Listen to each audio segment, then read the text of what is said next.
Home Alone Horror Stories. Story 1. I learned what it sounds like when someone tests your front door in the dark. You don't forget that sound.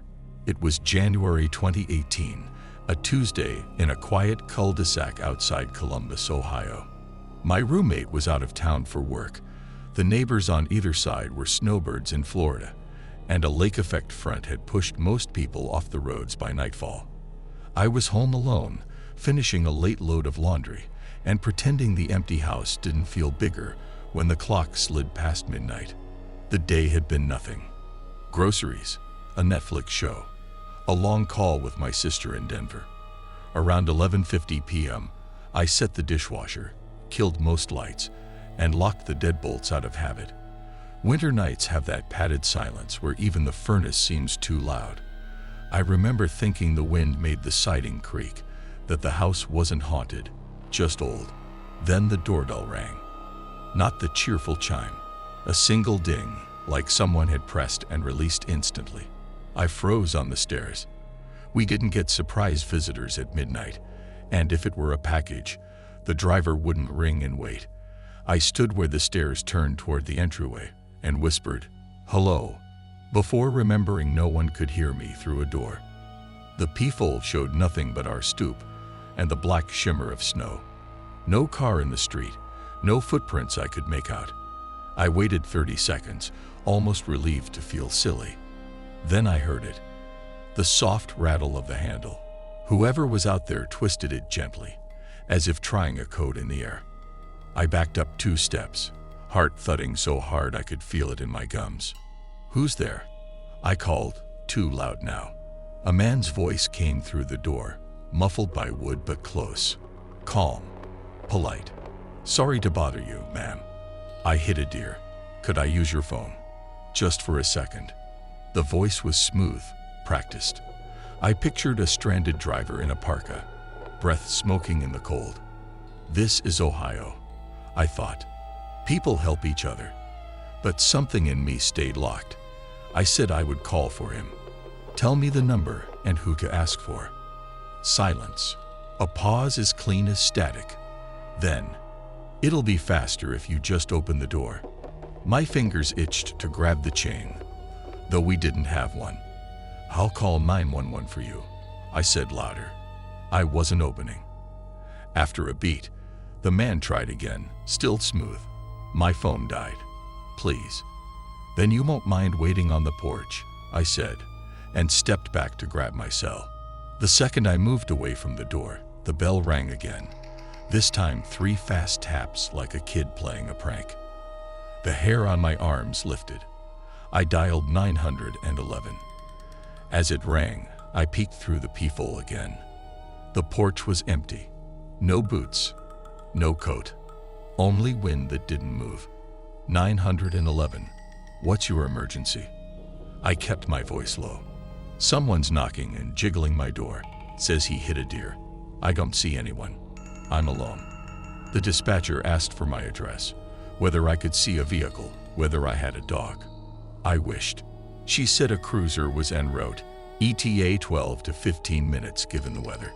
"Stay on the line," she said. Lights on, curtains closed, doors locked. "Do not open to anyone but uniformed officers." As I thanked her, a muffled thump sounded from the side of the house, the narrow strip between our place and the empty ranch next door. Then another from the garage wall. The dispatcher heard it through my phone. "Is that him?" I whispered. "Possibly," she said. "Move to a room you can secure. Do you have a safe room?" "A bathroom with a lock." Our downstairs half-bath had a flimsy spring latch. The best bet was the upstairs master bedroom. Solid door, metal strike plate my dad had installed deeper with 3-inch screws, a habit he drilled into us. I climbed the stairs, lightheaded with adrenaline. Halfway up, the doorbell rang again, a single polite ding, and the voice floated up like it came through the air vents. "Please, just open a second. Officers are on the way."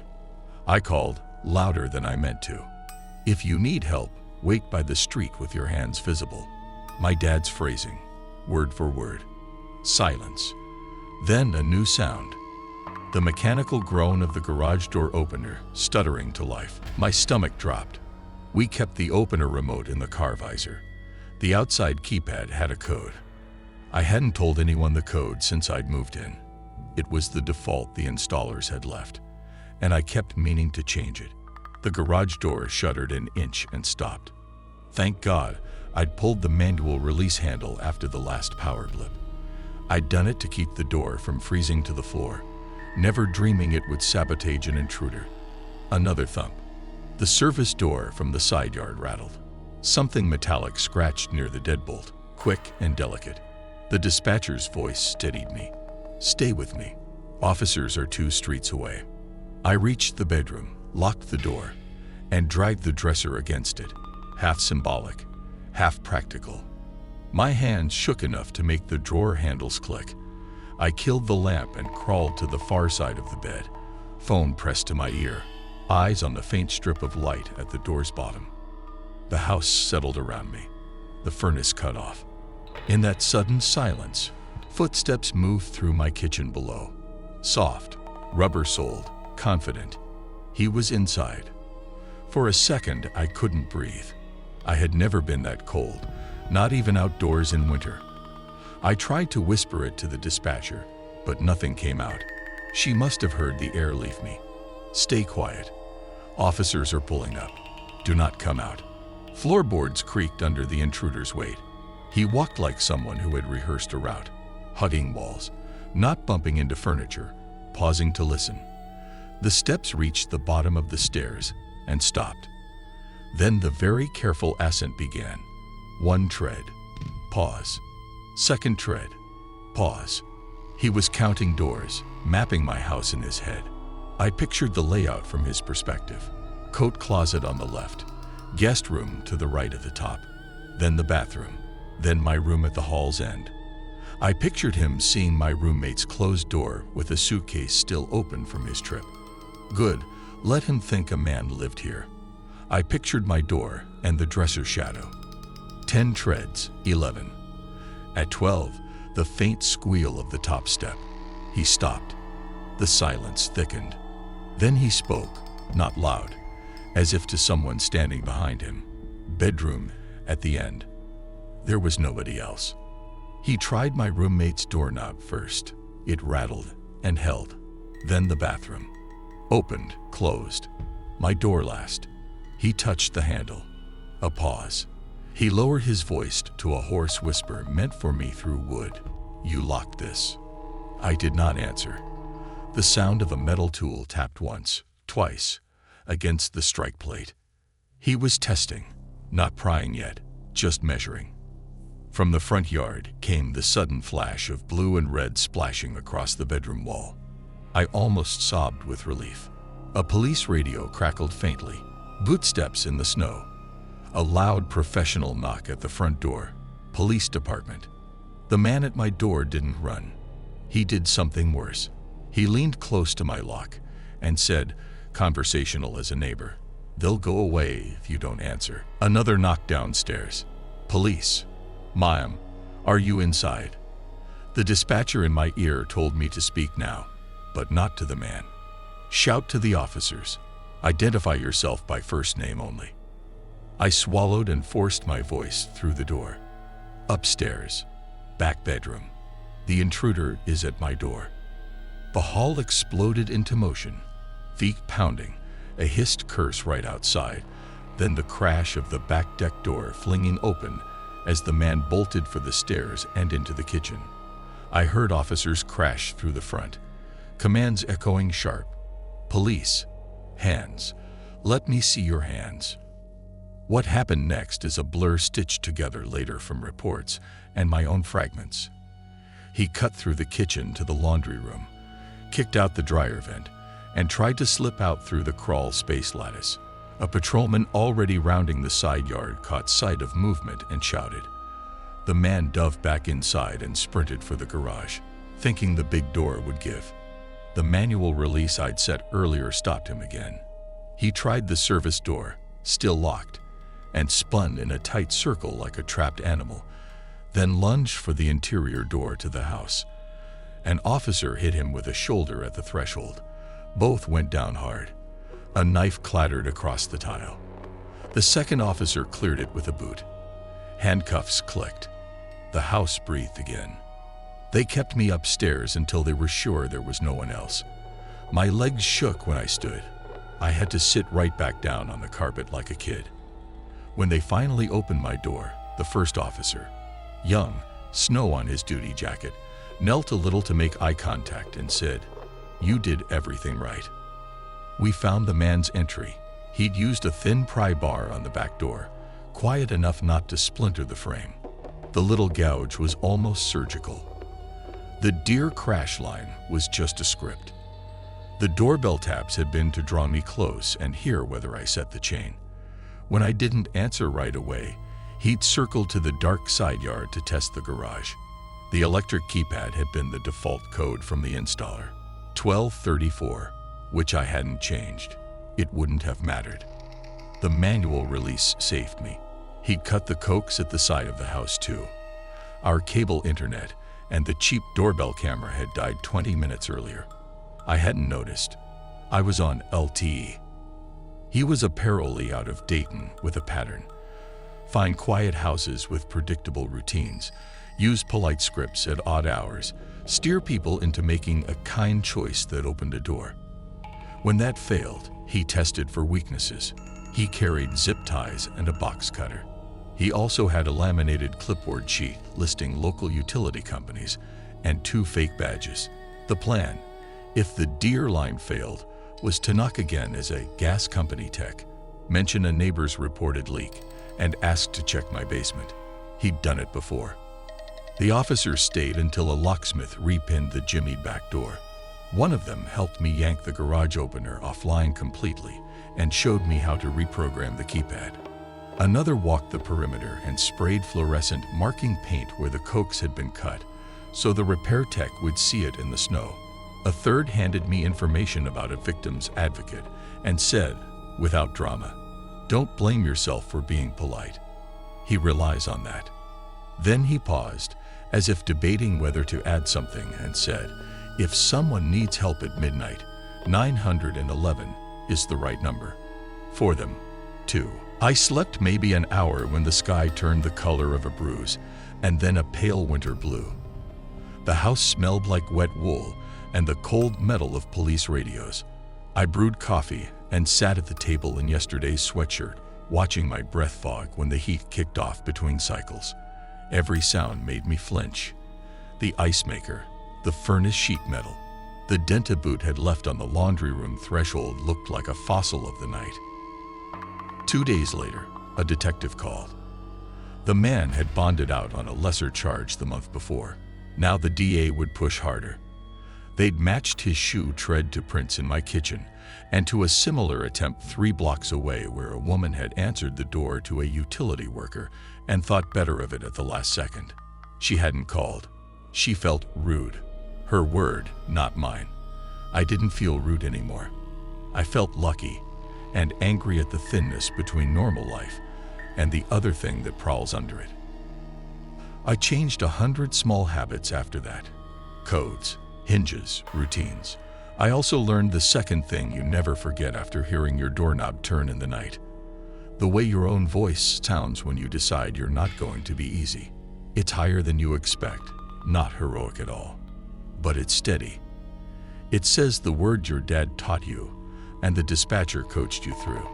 It buys you minutes, and sometimes minutes are everything between a story you tell and a story someone else tells about you.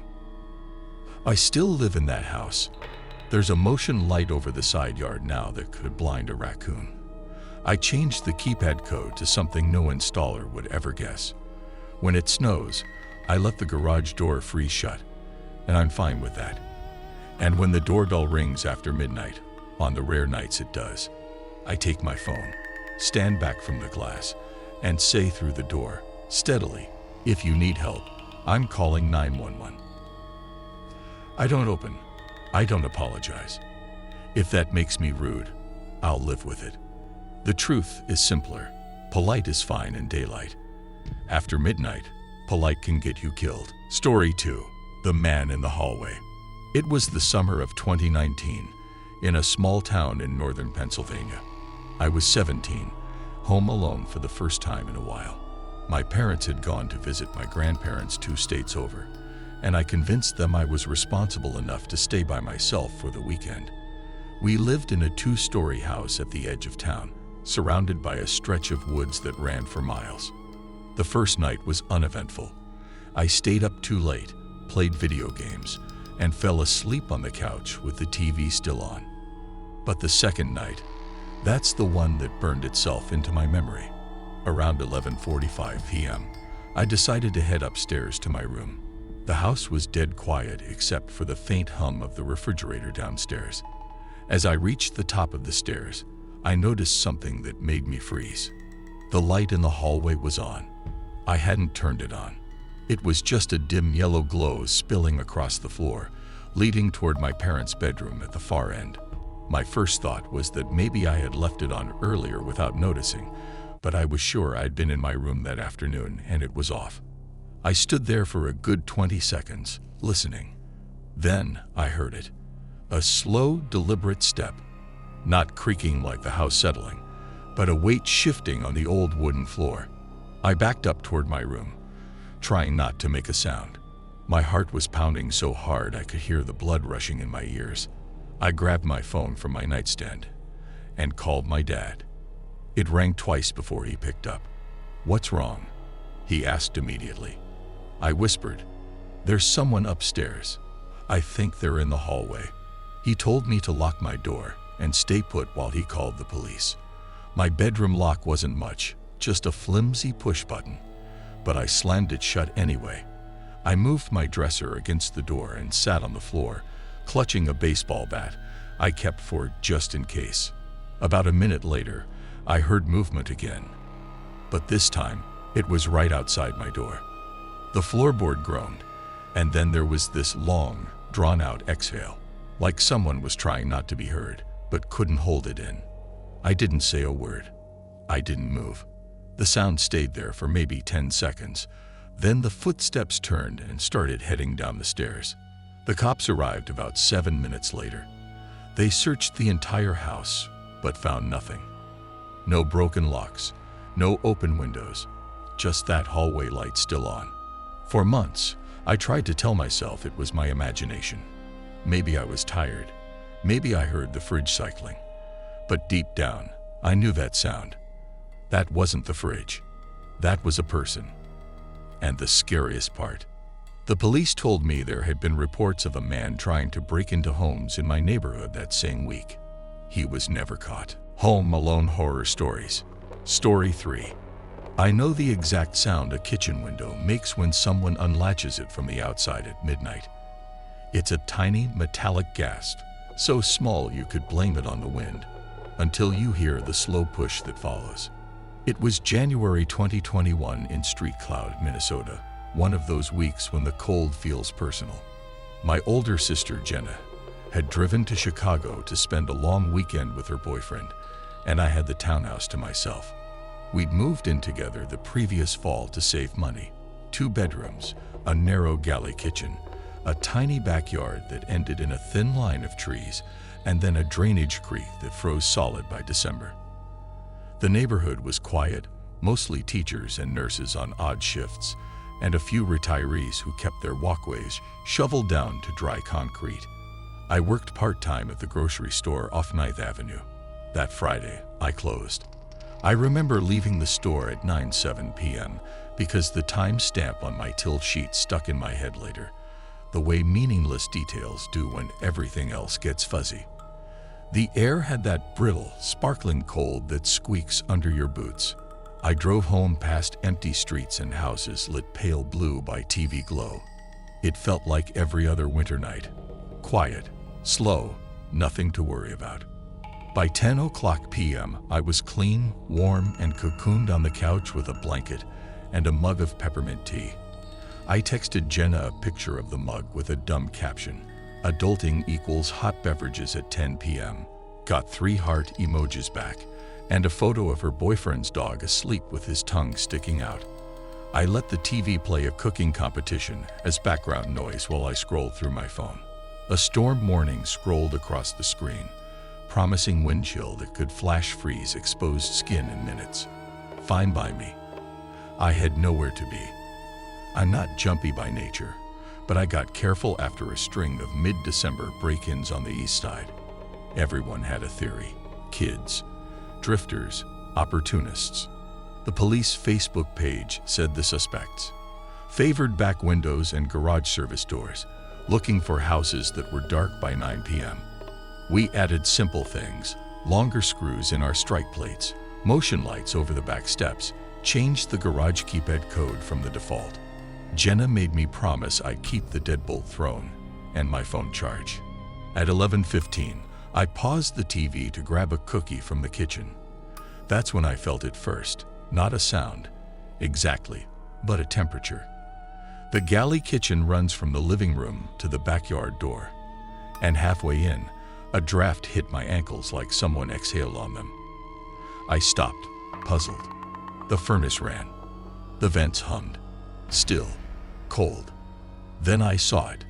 The small window above the sink opened a good 5 inches, the kind of gap that makes glass sweat and lets snowflakes land on the sill. We almost never opened it, even in summer. The latch was stiff, and you had to jimmy it with your thumb to make it catch. I put my mug down and went to it. No snow had drifted in yet, just a prickle of white in the corners and a line of wet across the paint. I shut it, hard, felt the latch bite home, and stood there listening to my own breath. You can rationalize anything if you try. Maybe I'd cracked it earlier to cool something and forgot. Maybe Jenna had left it like that. She hadn't. She's the lock check queen.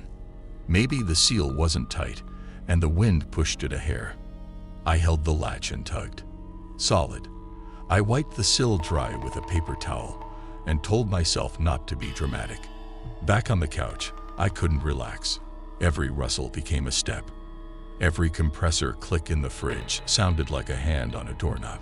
I turned the TV volume down to hear better, then up because quiet felt too loud, then down again because I hated not being able to hear my house. At 11:36, I texted Jenna. Me, did you ever crack the kitchen window? Jenna, huh? No, boy. Me, thought it was open a little. Locked it. All good. She typed, paused, typed again. Jenna, set the alarm. Motion and back is on. Me, yup. Promise. Jenna, call me if weird. I'll keep phone loud. I sent a thumbs up and put the phone face up on the coffee table. At 11:51, something tapped the back door. Not the glass. The door. A wooden knock so soft it might have been a branch scratching, except there are no branches within reach of that door. 3 taps, then nothing. I held my breath. The TV judges argued over brulee. The heater clicked on. I waited a full minute, then crept to the kitchen, every step whispering against the old laminate floor. The back door has a small vertical window with frosted glass, so you get a ghost of what's outside. Shapes, light, motion, without detail. All I saw was a smudge of darkness and my own reflection overlaying it. Logic triaged possibilities.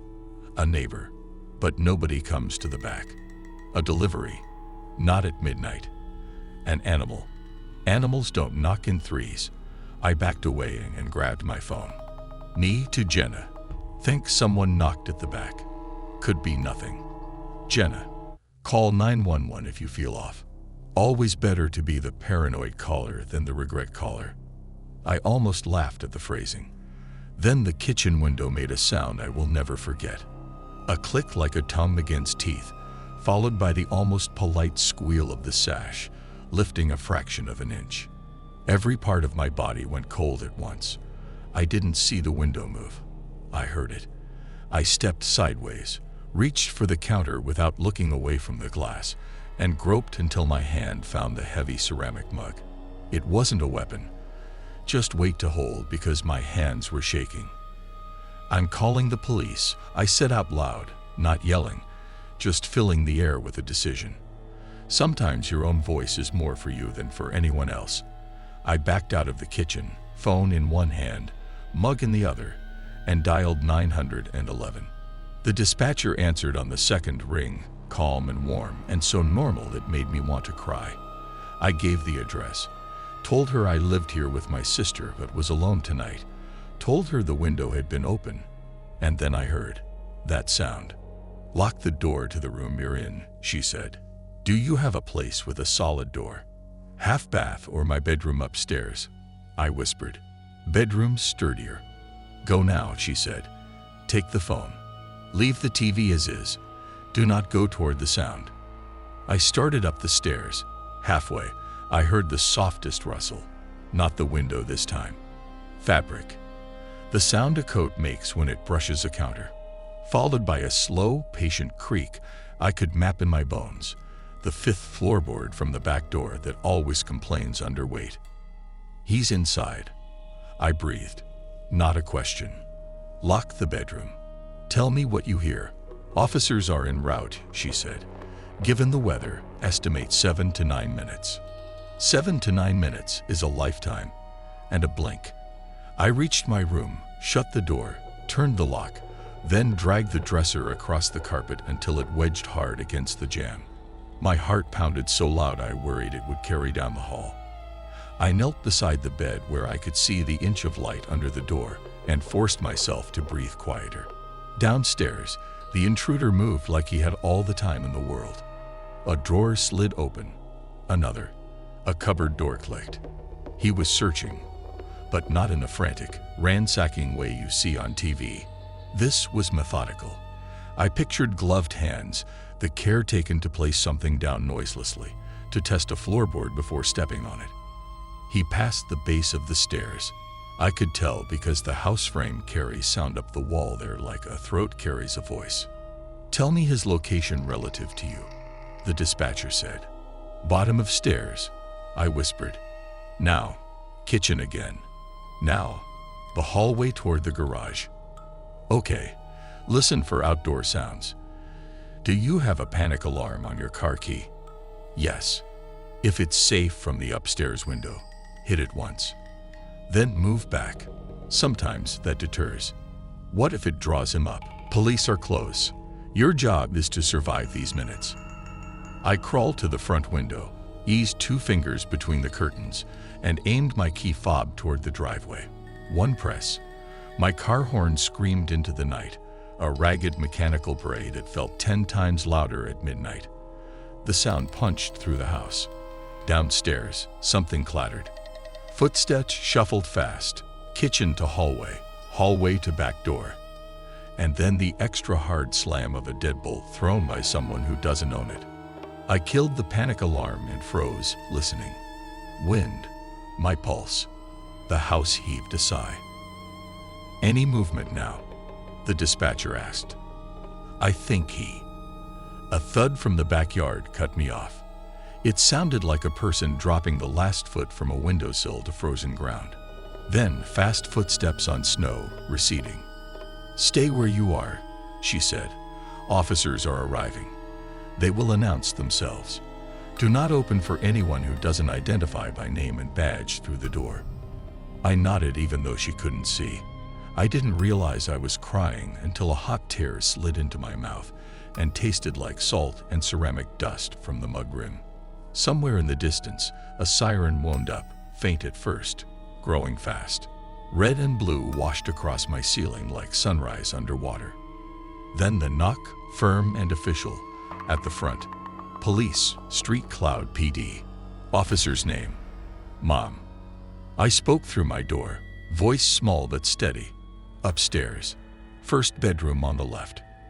Door is locked and barricaded." "Stay in place," he said. "We're clearing." Boots, radios, a command voice calling clear as rooms were checked.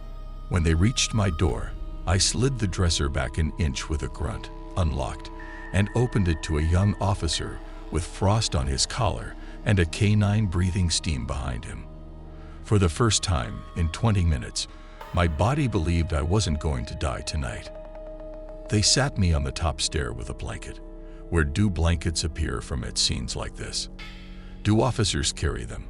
It felt like magic. I told the story 3 times, twice to officers, once to a surgeon who took notes with gloved hands and a pencil, which made it real in the way saying anything out loud makes it real. They found boot prints pressed deep along the side yard and back to the spruce line. A second pair came from the creek path to the back steps and then doubled back, like someone approached, waited, circled, tested again. At the kitchen window, the latch bore fresh tool marks, fine scratches scoring the paint in a crescent where a thin blade had leveraged the catch. He hadn't broken the glass. He didn't need to. On the counter near the sink, a faint semicircle of melt showed where a wet sleeve had brushed and left a print you could only see if you anged the light. He'd moved with care, left almost nothing. Almost. When my legs stopped trembling, I went over the house with an officer to see what was gone. He'd opened the drawer where we keep spare keys, sifted through, and left them. He'd pulled my backpack from the chair and looked inside, then set it back upright. He'd opened Jenna's jewelry box, just the top tray pulled forward and replaced. This wasn't smash and grab. The officer said sometimes intruders test you. Learn schedules, probe for alarm patterns, search for garage door remotes or spare fobs. Anything that buys them an easy return. That sentence made me colder than the weather. Why knock first? I asked. It's a script, he said. If you open, he has a story ready. Needs to use a phone, wrong address for a delivery. Asks about a missing dog. He wants to see your face, your age, whether you're alone. If you don't open, he moves to Plan B. Plan B had been my kitchen window. The officers followed the prints to the creek, then lost them where the wind had scraped the snow to ice. A neighbor's ring captured a thin shape in a dark jacket cutting across their yard. At 11:48, head turned toward our row of townhouses, but the face blurred into pixels when he looked down. By 12:23, the same camera recorded a sprint back the way he came, low and fast, like a deer terrified of its own shadow. They asked if I wanted someone to stay. I said yes before politeness could make me say no. A patrol car idled at the corner until 3 a.m. I tried sleep and managed something like it, more like a series of hard blinks that reset my nervous system one frame at a time. At 6:12, Jenna texted 3 times in a row. "K-O-M-E no. I'm coming home. Are you okay?" I sent a thumbs up and then a flood of words. She was in the driveway by 10, eyes raw and jaw tight.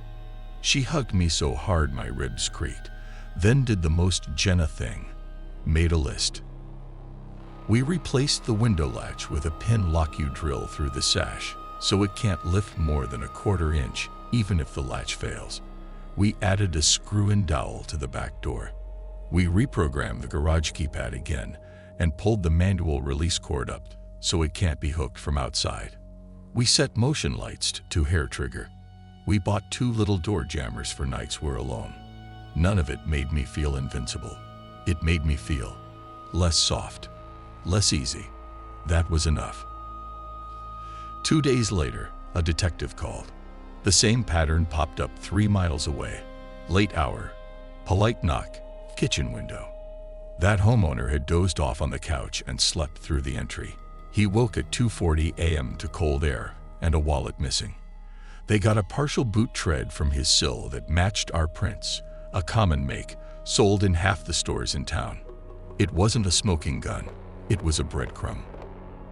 I wish I could say they caught him. They didn't. At least not then.